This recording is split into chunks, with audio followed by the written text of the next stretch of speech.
여러분 오늘부터 우리는 10주 정도 시편의 말씀을 함께 보려고 합니다. 시편은 개인적으로 제가 참 제일 좋아하는 성경입니다.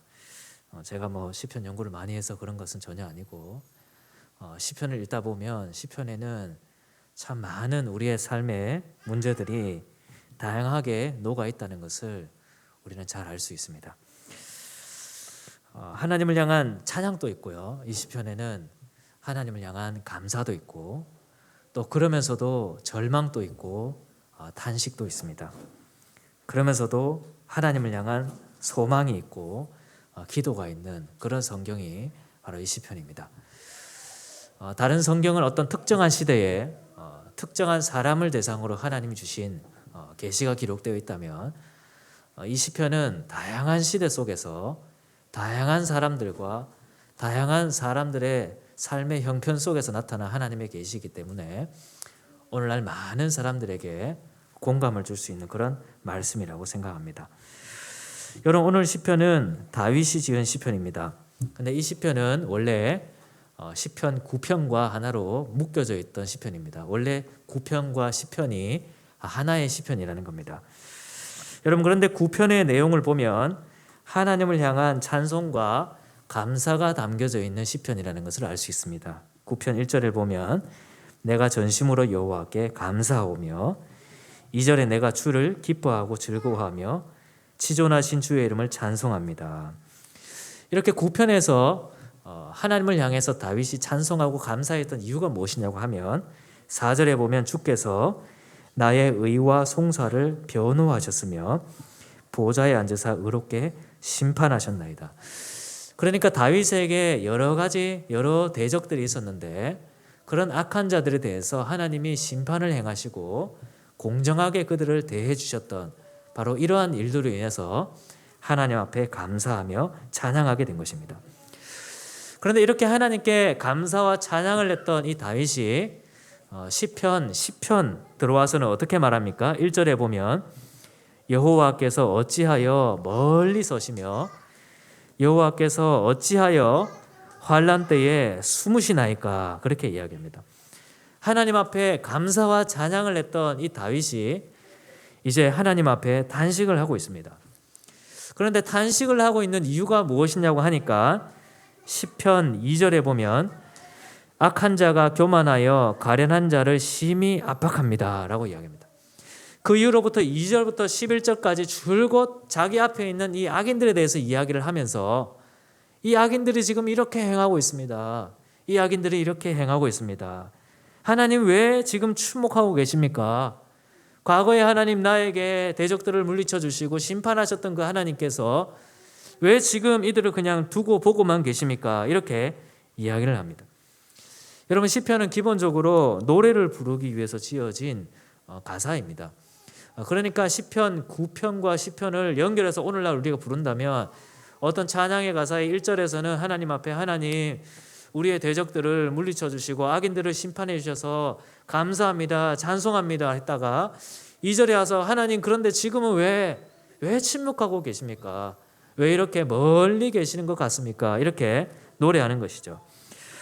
여러분, 저는 시편 이 9편과 시편을 보면서 이것이 성도의 삶이고 성도의 노래다, 그런 생각이 들었습니다.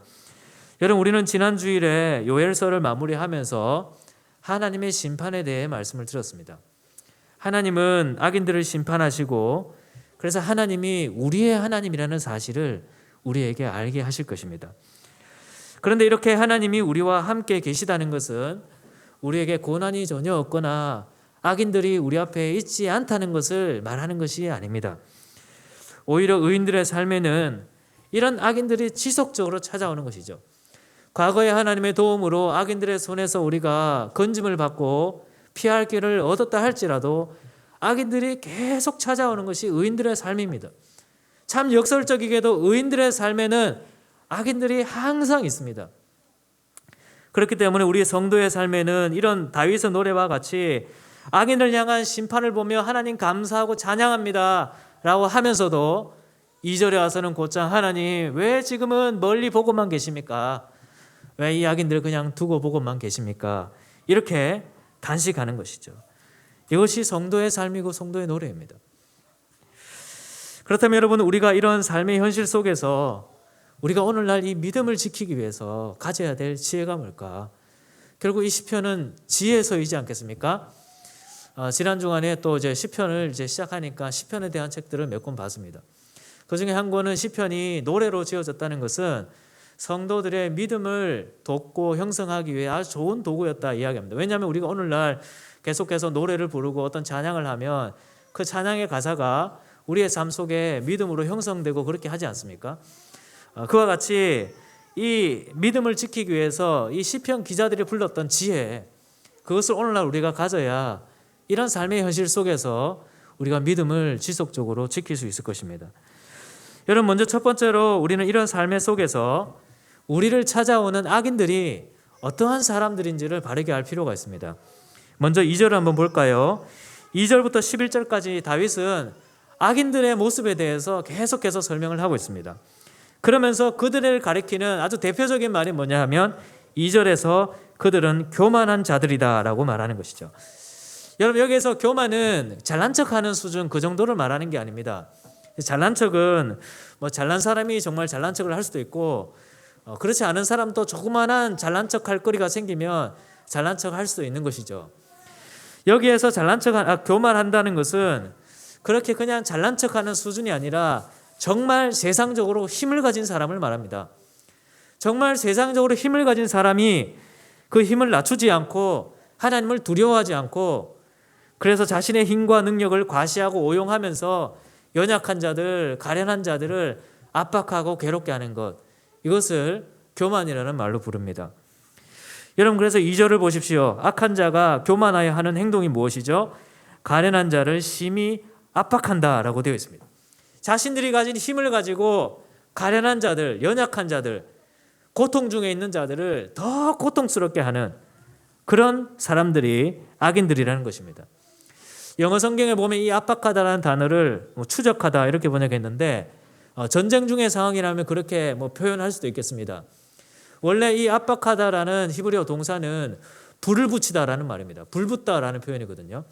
그래서 이 말이 그냥 일반적으로는 전쟁 중이라면 뜨겁게 추적하다 이렇게 할 수 있겠지만 일반적인 상황에서는 막 불 붙듯이 사람을 막 몰아세우고 화를 내고 불 붙듯한 태도로 막 사람을 압박하는 우리가 흔히 이제 사람들이 화를 내는 거 보면 속에 열불을 터져가지고 이야기 그런 것처럼 막 불을 붙이듯이 막 몰아붙이는 그런 태도를 가리키는 것이죠. 세상의 갑의 위치에 있는 사람들이 고통받는 자리에 있는 사람들을 돌아보지 않고 막 더 몰아붙이는 것입니다. 직장에서 높은 자리에 있는 사람들이 이제 막 신입사원 들어오고 또 밑에 있는 사람들을 향해서 이거밖에 못하냐고 막 몰아붙이고 막 화를 내고 막 그렇게 하는 것이죠. 보고서를 써오니까 보고서를 막 집어 던져버리고 우리 때는 야근을 하고 애를 둘셋 키우면서도 실적도 태우고 잘했다면서 막 사람을 몰아붙이는 것입니다. 8절의 비율도 한번 보십시오. 마을 구석진 곳에 앉아서 은밀한 곳에서 무죄한 자를 죽이고 가련한 자를 엿보고 있다 말합니다. 사람들이 보지 않는 곳에서 또 그런 일을 더 잘한다는 것이죠. 법의 사각지대입니다. 사람들이 보지 않고 세상의 법이 정죄하지 않는 곳에서 사람을 막 피해를 주고 괴롭게 하는 그런 사람들이 악인이라는 것이죠. 그런 곳에서 온갖 악을 다 행하면서도 사람들 앞에 와서는 그렇지 않은 척, 그런 것이 세상의 악인들의 모습이다 이야기를 합니다. 여러분, 우리는 이 세상에서 믿음을 지키기 위해서 우리를 찾아오는 악인들이 어떤 사람들인지 잘 알아야 됩니다. 이런 악인들이 또한 우리를 압박할 것이라는 것도 알아야 됩니다. 우리가 의인이라면 그렇습니다. 시편이 말하는 우리가 가난한 자라면 그렇습니다. 시편이 말하는 가난한 자는 그저 경제적으로 가난하다라는 말뿐만 아니라 심령이 가난하다라는 의미를 가지고 있죠. 그래서 세상적으로 힘을 가졌든 안 가졌든 세상적인 힘을 의지하지 않고 이 교만한 자들은 세상적인 힘을 의지하는 자들입니다. 그러나 시편이 말하는 가난한 자들은 세상에서 힘이 있든 없든 그것을 나의 힘으로 생각하지 않고 하나님을 의지하고 겸손하게 주를 바라보는 자들을 가리키는데 우리가 그러한 의인이고 가난한 자라면 이러한 악인들이 우리를 찾아올 것입니다. 아파할 것입니다. 그런데 여러분, 이런 악인들의 교만은 이렇게 가난한 자들, 고통받는 약자들에게만 나타나는 것은 아닙니다. 4절 말씀 한번 볼까요? 다윗은 이 악인들의 교만이 또 어떤 모습으로 나타나는지 말하고 있는데 한번 같이 읽어봅시다. 4절입니다. 시작. 악인은 그의 교만한 얼굴로 말하기를 여호와께서 이를 감찰하지 아니하신다 하며 그의 모든 사상에 하나님이 없다 하나이다 하며. 여러분, 이 악인들의 교만한 모습에서 나타나는 두 번째 모습이 뭡니까? 하나님을 향한 교만한 모습을 이야기하고 있습니다. 하나님이 이를 감찰하지 아니하신다라고 말하는 겁니다.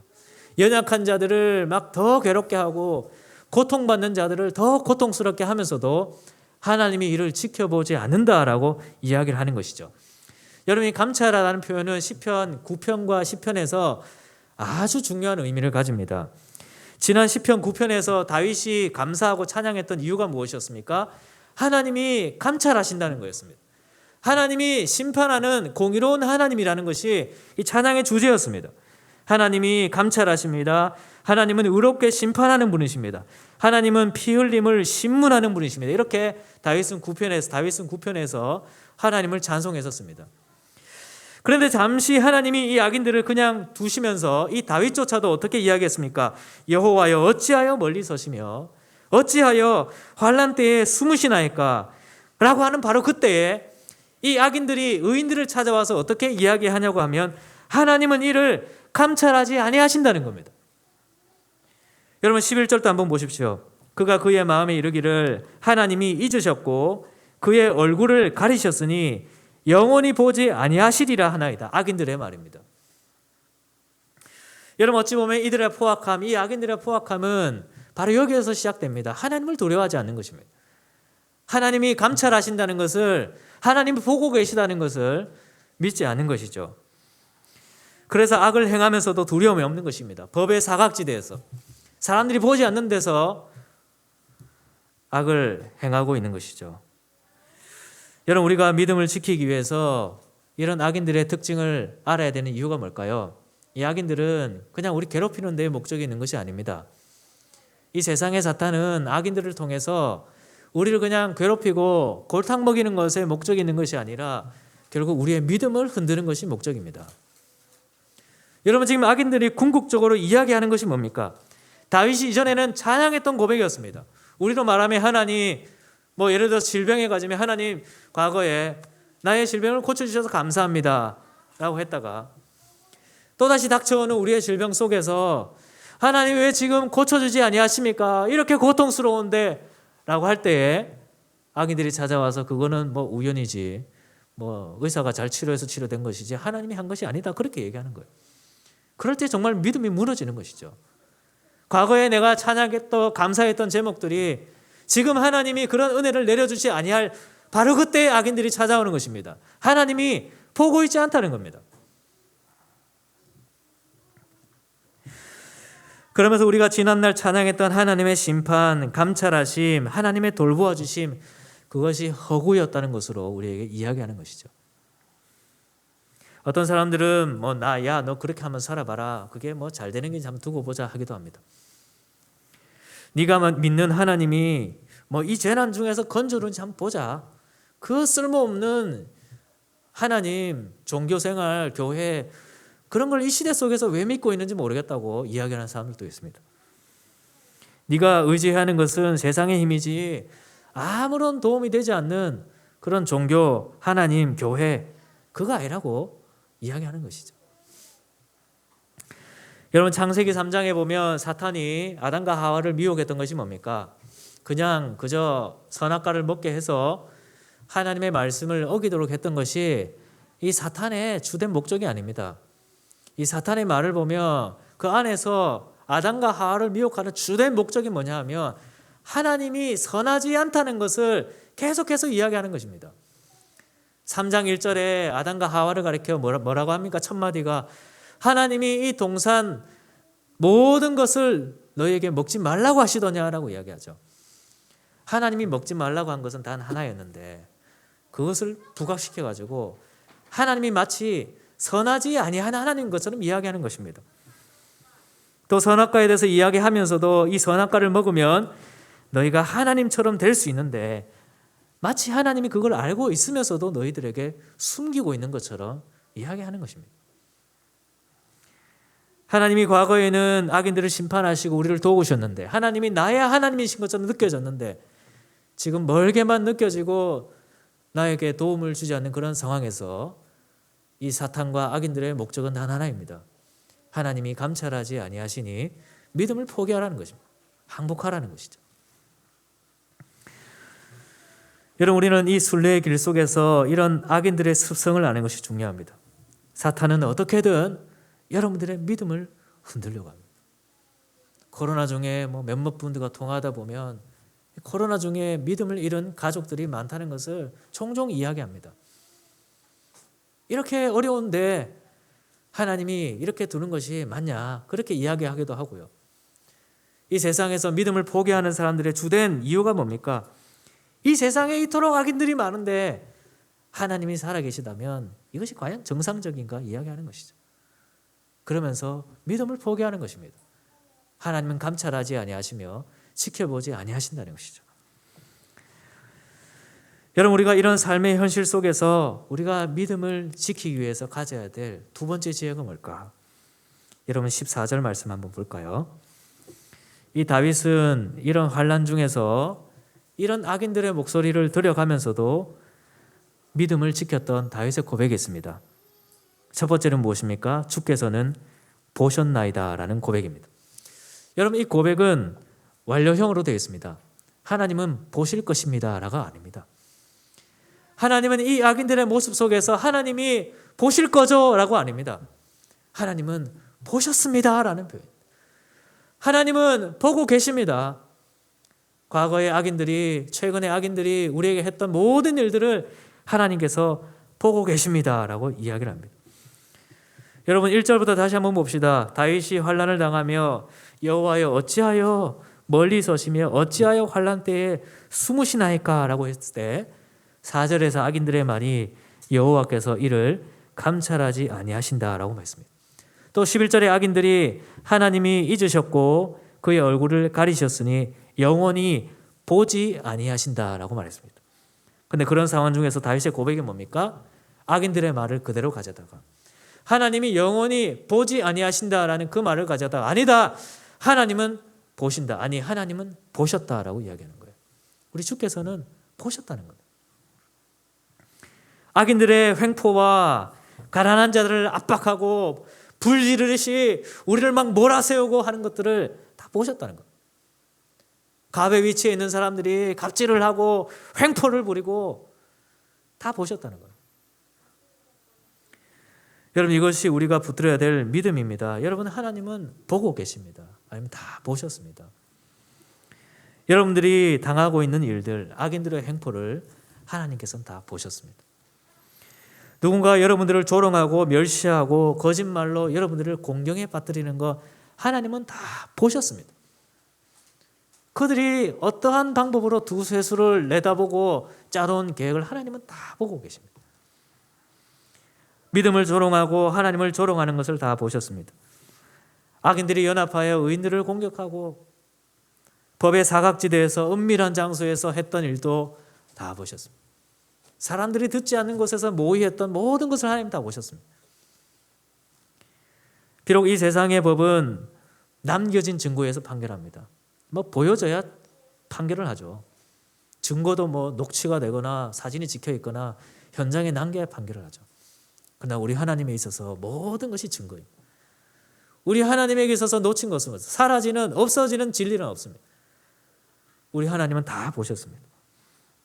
그리고 무엇이라 합니까? 다시 14절에 주는 재앙과 원한을 감찰하시고 주의 손으로 갚으려 하시오니 라고 말합니다.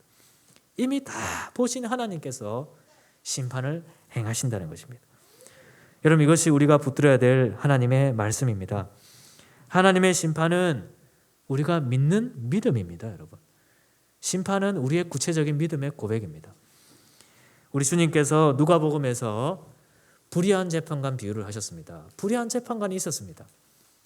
그런데 어떠한 과부가 억울한 일을 당하고 끊임없이 찾아와서 좀 나를 좀 돌아봐 달라고 괴롭히니까, 괴롭히다기보다 끝까지 붙으니까 이 불의한 재판관도 과부의 이야기를 들어주고 판결을 해주게 됩니다. 그러면서 우리 주님의 말씀이 하물며 우리 하나님은 어떠하겠느냐라고 말씀하십니다. 그 불의한 재판관도 그 심판을 바라보면서 불의한 재판관을 붙들고 있을 때에 그 여인을 돌아봐 주었는데, 우리 하나님의 심판을 믿고 그 하나님의 감찰하심을 의지하며 하나님은 보고 계시다고 고백하고 있는 자들의 단식을 우리 하나님께서 어찌 하시겠냐는 겁니다. 여러분, 우리 하나님은 밤낮 부르짖는 택하신 자들의 원한을 풀어주시는 하나님이라 되어 있습니다. 하나님은 보고 계십니다. 하나님은 다 보고 계십니다. 이것이 오늘날 우리에게 필요한 믿음입니다. 여러분, 주님께서 이 비유를 마치면서 마지막으로 하신 말씀이 뭔지 압니까? 인자가 올 때에 세상에서 믿음을 보겠느냐라고 말합니다. 이런 믿음을 볼 수 있겠느냐라고 하시는 것이죠. 이런 환난이 닥치고 세상의 힘을 의지하며 횡포하고 강포한 자들을 보며 우리가 믿음을 포기하고 우리도 똑같이 세상에서 교만한 자들로 살아가는 것이 아니라 하나님의 감찰하심을 바라보며 주께서 이미 다 보셨습니다 하는 그 믿음을 우리 주님께서 볼 수 있겠느냐라고 말하는 겁니다. 여러분, 환난을 당하고 있습니까? 압박을 당하고 있습니까? 하나님을 믿는 일에 조롱을 당하고 있습니까? 하나님의 감찰하심을 의지하시길 바랍니다. 하나님이 멀게 느껴지실 때, 그러나 하나님은 나의 하나님이라고 고백하십시오. 우리 하나님은 공정한 재판관이십니다.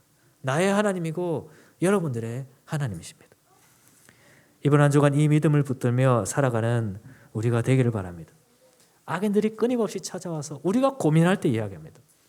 하나님은 어찌하여 멀리 계시는 것 같습니까? 라고 할 그때에 악인들이 찾아와 하나님이 보지 않는 것을 너는 몰랐냐라고 이야기를 하죠. 그러나 여러분, 여러분들의 고백은 하나님은 보셨습니다. 하나님은 감찰하십니다라는 고백입니다. 이번 한 주간 이 고백을 가지고 살아가며 주님, 나를 도와주시옵소서. 14절 끝에 주님, 벌써부터 고아를 도우시는 하나님이라 했습니다. 하나님 벌써부터 우리를 도우시기 위해 일하고 계시는 하나님인 것을 고백하며 살아가는 그런 여러분들이 되시기를 바랍니다. 우리 이 고백을 담아서 하나님 앞에 함께 찬양했으면 좋겠습니다. 하나님, 나의 하나님, 우리의 하나님, 악인들의 행포와 심한 압박 속에서도 이 세상 모든 것을 다 보고 계시며 심판하실 주님을 찬양합니다. 주님이 우리의 생명의 피난처입니다. 함께 고백했으면 좋겠습니다.